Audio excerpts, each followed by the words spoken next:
Belum ada yang mau ditanyain?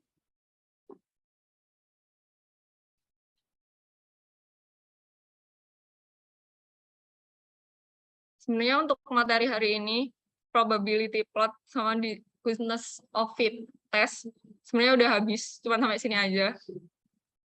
Ada yang mau ditanyain dulu? Kalau nggak ada, karena kita punya satu utang pertemuan, jadi bisa kita pakai nyicil materi dikit. Kenapa? Aku nih yang ngatur. Kamu nggak kalian aja.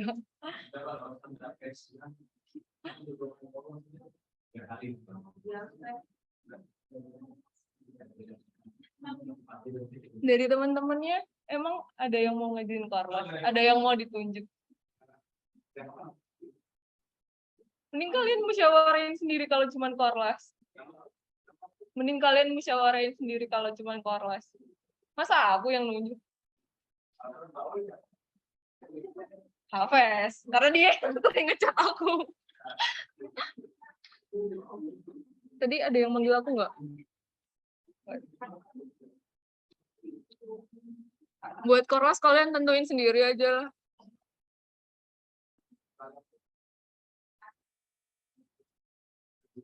Yang penting ntar kalau misal korlasnya bukan Hafes, kabari ke aku korlasnya siapa.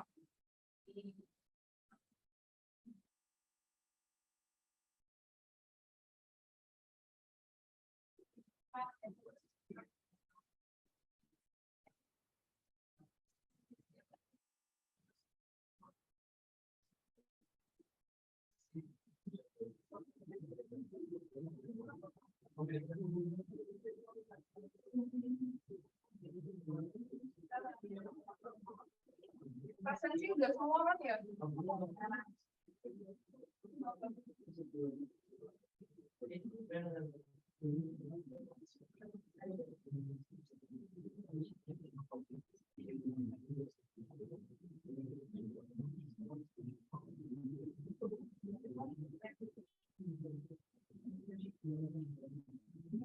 Nah, buat ngabisin waktu, kita masih jam 6 ya sebenarnya. Jadi kita bakal bahas sedikit tentang regresi.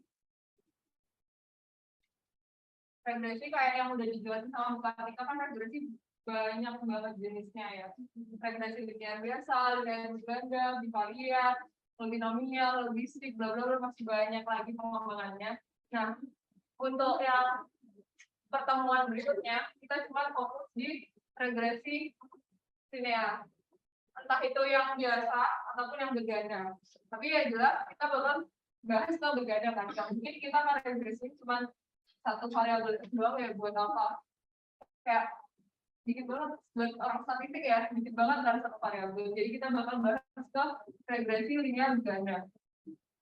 Untuk regresi linear berganda kan persamanya ya sama ya kayak gini kan.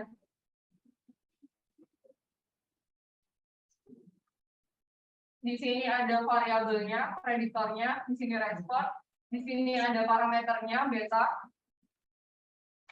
Beta ini akan sebanyak variabelnya nanti, dan ini ada error. Nah, seperti yang kita tahu, sebenarnya regresi itu kan ada asumsinya kan untuk error. Ada yang masih ingat asumsi error regresi ya?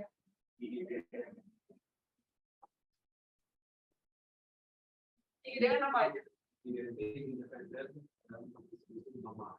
Oke.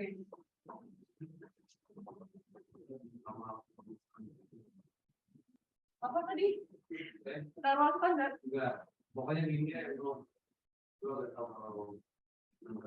ya pokoknya normal. Nah, untuk pertemuan berikutnya kita bakal lebih fokus ke gimana penanganan ketika ada asumsi error yang dilanggar. Jadi misal ternyata setelah kita ngetes errornya, ternyata nggak identik. Gimana cara ngatesnya? Nah, biasanya sebelum, jadi ini kan sebenarnya distribusinya normal, aku nggak lupa lala gini deh kalau nggak salah. Jadi biasanya ada juga yang sebelum meregresiin, biasanya kita ngetes dulu G-nya normal apa enggak. Nah, setelah diregresiin baru kita ngecek ini dulu. Jadi ketika kita nulis tuntutannya itu bukan modelnya dulu yang keluar. Kita ngecek ide-nya dulu. Ketika ide dan yang dilanggar, kita atasi, baru nanti di akhir model itu baru keluar di akhir banget. Setelah semua asumsinya dicek atau udah terpenuhi. Nah, untuk uji didetik ini,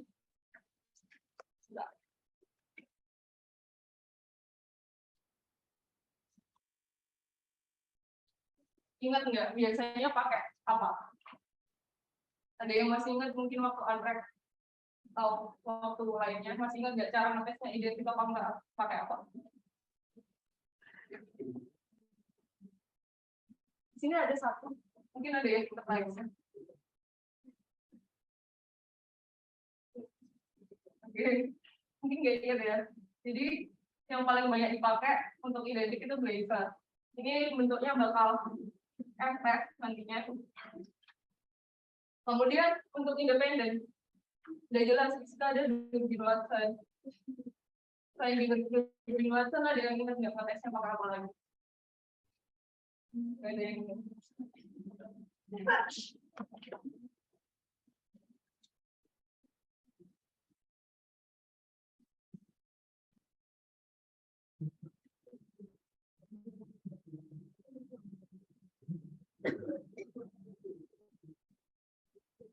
Ada yang ingat nih, tesnya selain pakai Durbin Watson pakai apa?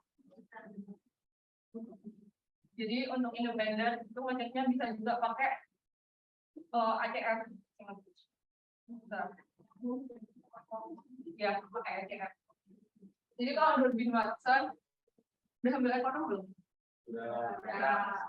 Harusnya aku dari di ekonom. Di ekonom ada cek IDN saya itu. Ya, kalau Durbin Watson mungkin kalau kalian ingat ya, dia ambil keputusannya tuh banyak banget gitu loh.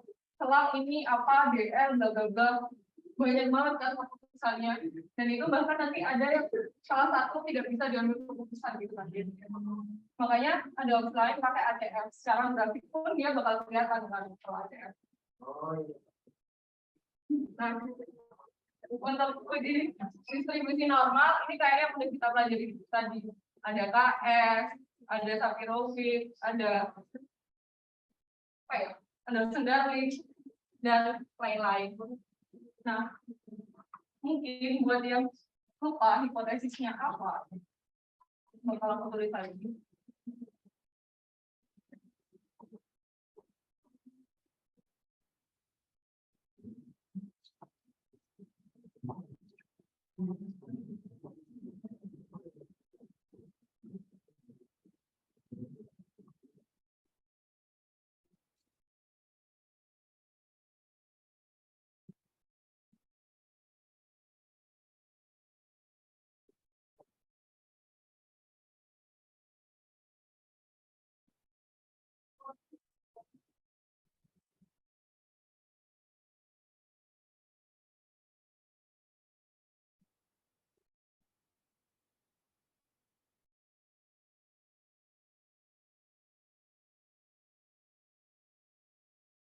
Nah, jadi itu kita buat ngecek apakah variasinya itu sama semua. Benar nggak variasinya itu data tersebut sama semua?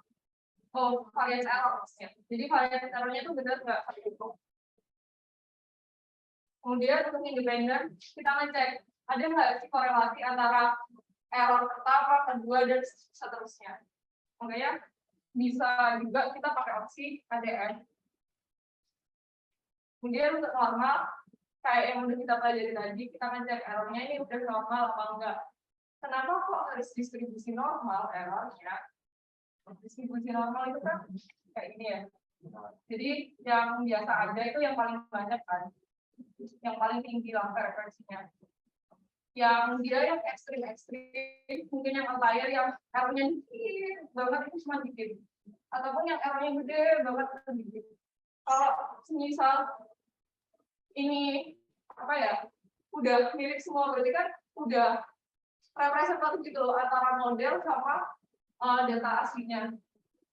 Jadi nggak bakal ada prediksi yang kira-kira hasilnya jauh banget dari data aslinya. Karena itu ngeceknya pakai normal. Kalau untuk alasan lain kenapa hasil normal, lanjut S2 dulu biar dijelasin sama aku. Enggak.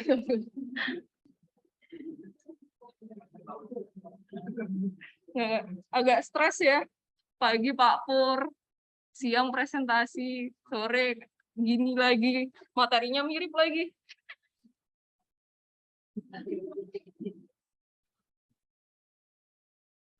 Lo hilang. Sintaksnya kok hilang?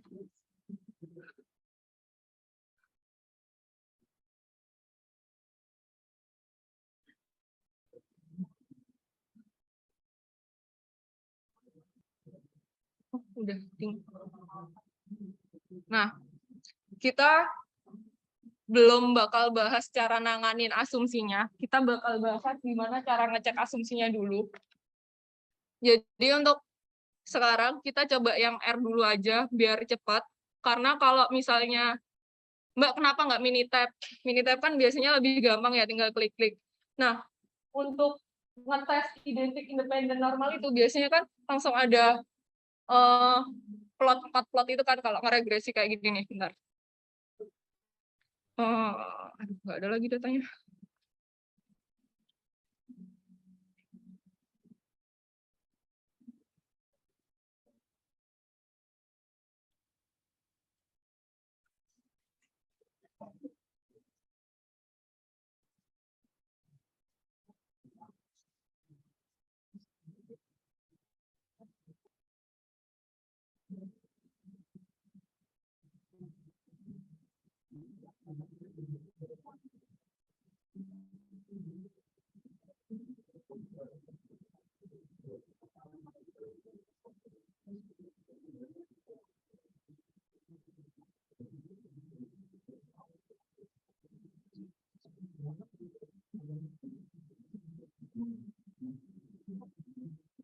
Nah, untuk secara umum untuk regresi linear berganda di Minitab kan bisa lewat start regression, terus ke regression lagi, ke fit regression model.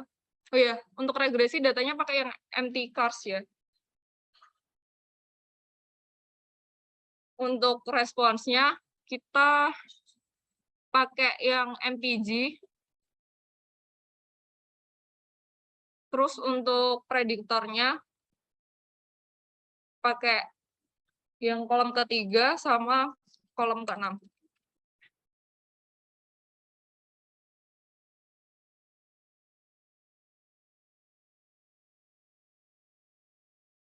Nah, biasanya mungkin kalau pas bikin laporan atau dikasih soal cek asumsinya, biasanya kalian kan cuma lewat grafik itu kan.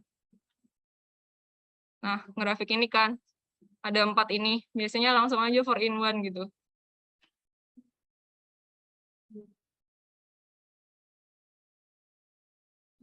Ya.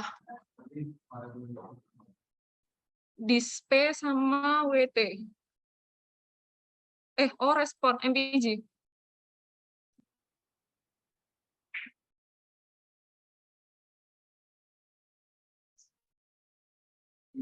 Yap.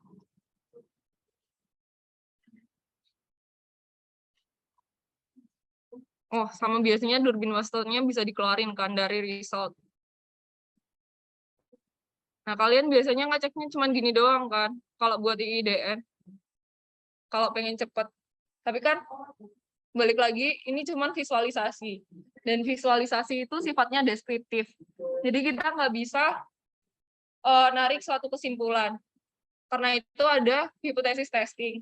Nah, untuk di Minitab ini, untuk hipotesis testingnya, itu ada beberapa langkah yang agak panjang, karena kita mepet, jadinya kita belum pakai Minitab dulu untuk hari ini.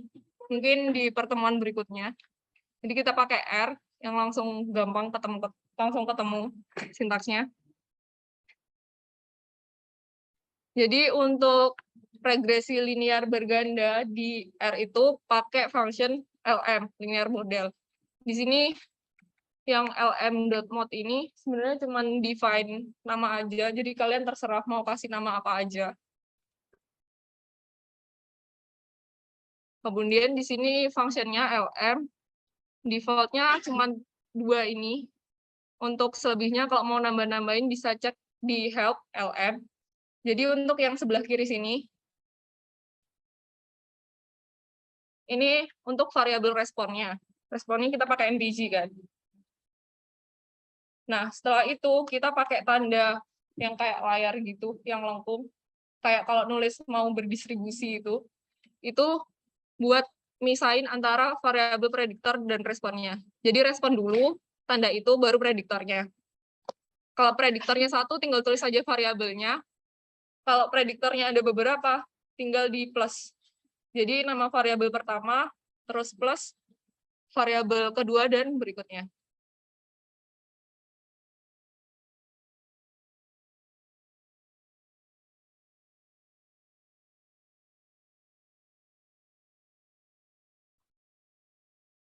Nah, setelah kita define variabelnya, di sini kita bisa define kita pakai dataset dari sebelah mana. Kita kan pakai dataset dari mtcars ini kan.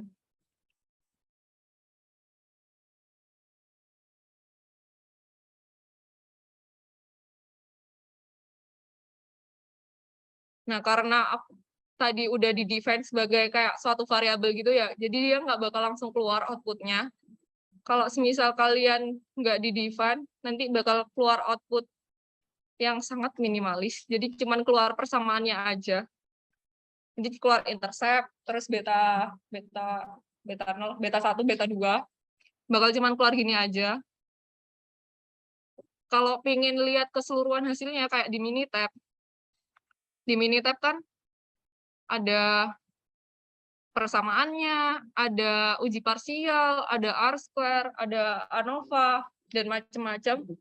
Itu bisa pakai summary, terus nama variabel modelnya tadi.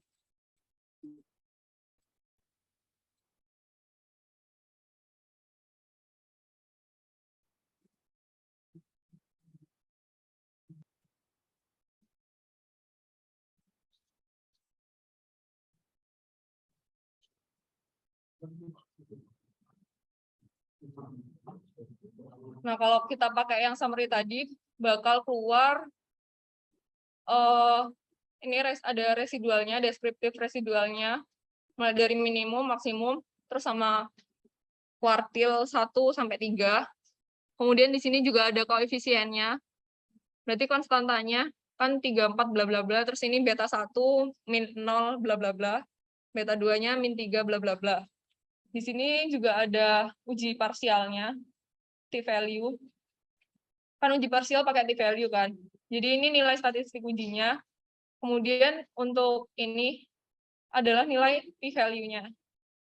Jadi kalau dilihat di sini, p-value dari variabel pertama kan cuma 0,06. Lebih besar dari alfa, berarti variabel ini tuh nggak berpengaruh secara signifikan terhadap respon. Sedangkan di variabel kedua, lebih kecil dari alfa, berarti dia berpengaruh signifikan terhadap respon. Atau kalian kalau pengen gampang, males lihat satu-satu angkanya, bisa lihat di sini ada tanda bintang-bintang. Kalau bintang 2 berarti dia signifikan di alfa 0,001 dan seterusnya. Kemudian di sini juga ada R-square-nya. Di sini R-square-nya 78,09. Untuk adjusted-nya 76,58%. Kemudian di sini juga ada hasil untuk uji serentak. Uji serentak kan pakai F-test ya. F-testnya untuk statistik ujinya 51,69 dengan derajat bebasnya 2 dan derajat bebas keduanya 29. Jadi V1-nya 2, V2-nya 29. Nah, p-value-nya ini udah 0,00 panjang. Berarti kan p-value-nya kurang dari alfa. Berarti paling tidak ada satu variabel yang berpengaruh terhadap respon. Sebenarnya itu kesimpulan secara variabel ya. Sebenarnya kalau hipotesisnya untuk serentak kan lebih ke parameternya, betanya sendiri. Jadi ketika betanya tidak sama dengan 0, berarti kan variabel itu punya pengaruh gitu kan.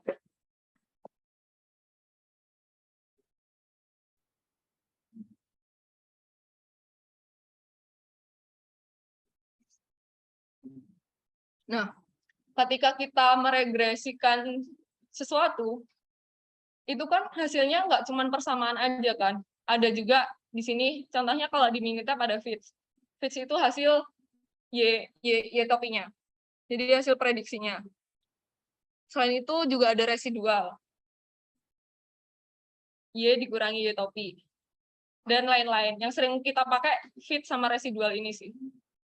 Nah, kalau di R, gimana caranya? Kan munculnya cuma gini doang kan. Kalian bisa lihat sebenarnya output apa aja yang bisa dikeluarin dari model itu di help di bagian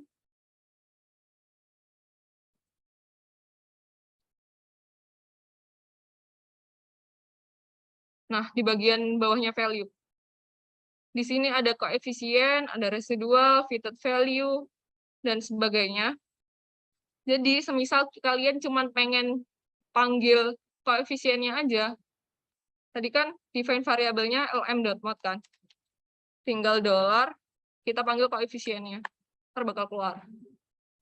Nah, karena untuk regresi itu asumsi yang perlu diuji ada error, kita coba define dulu, kita panggil dulu errornya.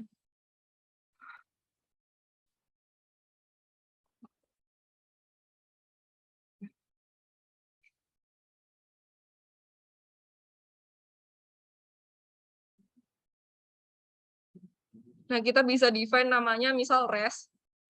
Karena di sini residual itu namanya residuals, jadi tinggal lm mod $residuals. Nanti res ini isinya bakal residual dari hasil regresi kita. Ini masih ada ininya, masih ada nama observasinya, tapi nggak masalah.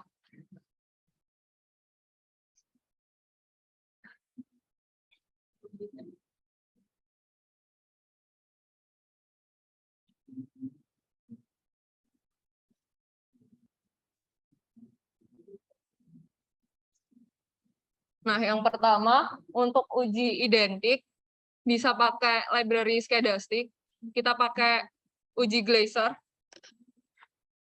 Untuk uji Glaser ini tinggal masukkan variabel modelingnya. Jadi Glaser lm.mod. Oh iya, belum kurang.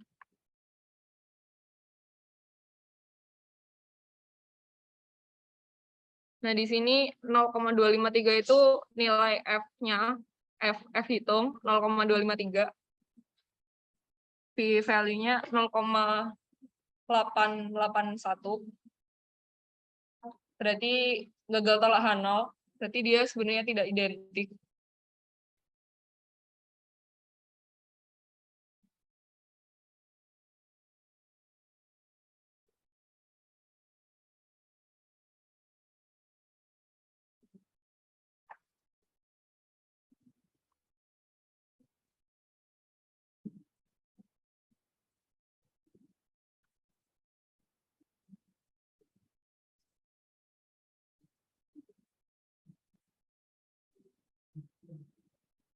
Kemudian selanjutnya untuk uji independen, secara statistik ujinya kan bisa pakai Durbin Watson. Jadi kita pakai Durbin Watson dulu. Di sini sama, Durbin Watson itu bisa langsung panggil variabel modelingnya. Jadi Durbin Watson test lm mod.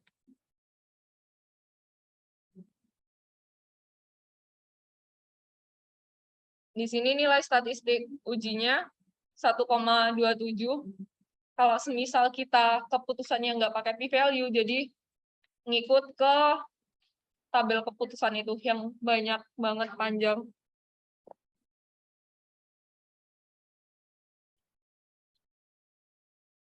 Nah, tapi di sini sudah ada p-value-nya 0,02, berarti tolak H0. Bentar, salah berarti tadi.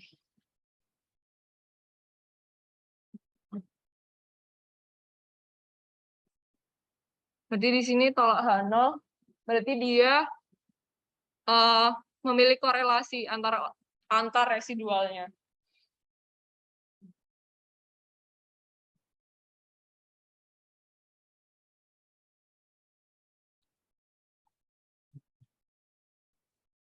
Nah, untuk yang normality test, kayak yang sudah kalian praktekkan tadi, kan pakai Shapiro test. Itu yang dimasukkan kan variabelnya, datanya, bukan modelnya. Jadi, kita pakai define residual tadi yang udah kita define, res. Jadi, untuk uji normalitasnya, Shapiro.test, res. Di sini ternyata kalau H0 berarti residualnya tidak berdistribusi normal.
Nah, di sini kan secara uji statistik di R juga bisa secara plot kayak di Minitab. Caranya ini sebentar.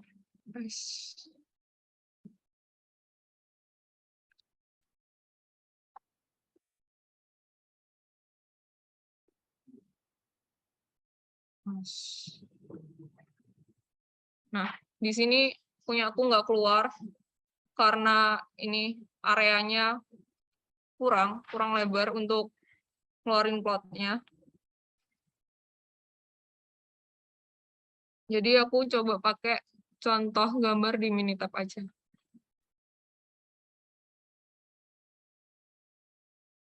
Nah, di sini kan ada 4 nih. Di sini normal probability plot ya kayak yang udah kita pelajari tadi. Semakin mendekati garis lurus berarti cenderung normal. Histogram juga buat ngecek berdistribusi normal apa enggak. Sedangkan untuk residual versus order ini untuk ngecek autokorelasi. Autokorelasi itu berarti tidak independen. Sedangkan untuk yang di kanan atas, residual versus fit, itu untuk ngecek identik.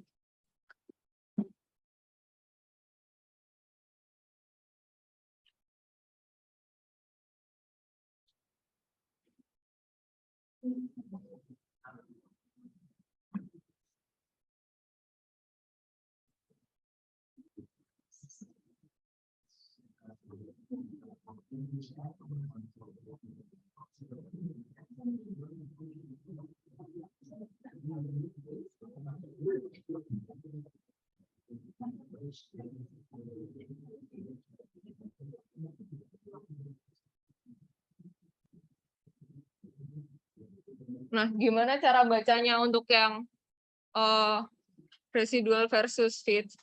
Ketika datanya cenderung menyebar, berarti dia itu cenderung heterogen.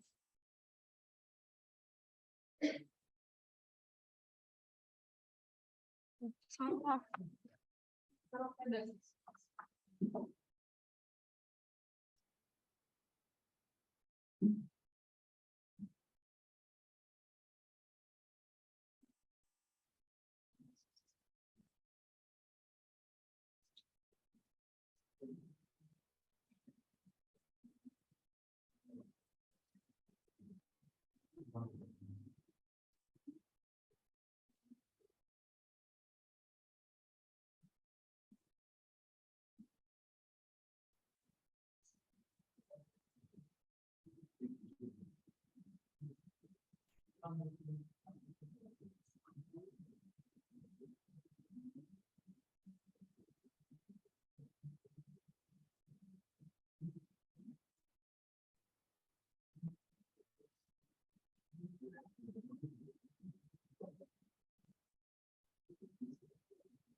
Untuk hari ini cukup sampai di sini dulu. Kita cukup sampai di model sama ngecek asumsi aja sebelum kita tutup kelas hari ini. Ada pertanyaan nggak? Sebelum selanjutnya.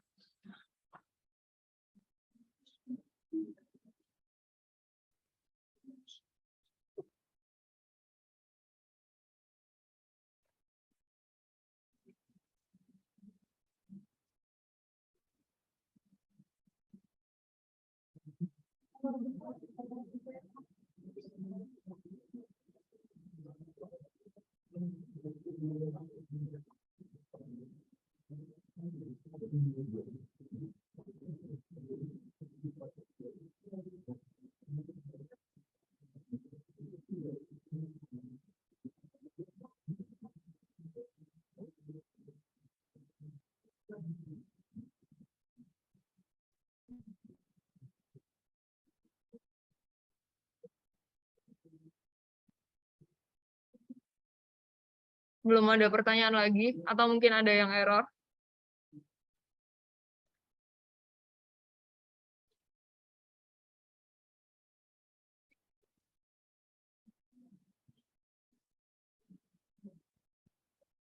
Iya.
Oke, untuk kelas praktikum hari ini cukup sampai di sini.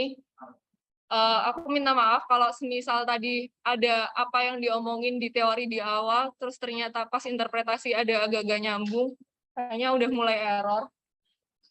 Jadi bisa dilihat aja secara teorinya kayak gini, kalau misal ada yang agak nggak nyambung pas tolak handle lalalala, mohon dimaklumi. Terus untuk hari ini nggak ada tugas.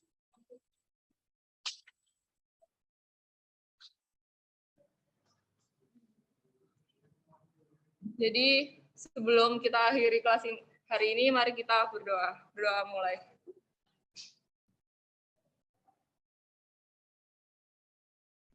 Berdoa bisa dicukupkan. Terima kasih buat teman-teman yang udah datang di kelas hari ini. Jangan lupa dicek presensinya. Oh ya, presensi yang pas pertemuan kita pertama praktikum udah absen belum sama Bukar?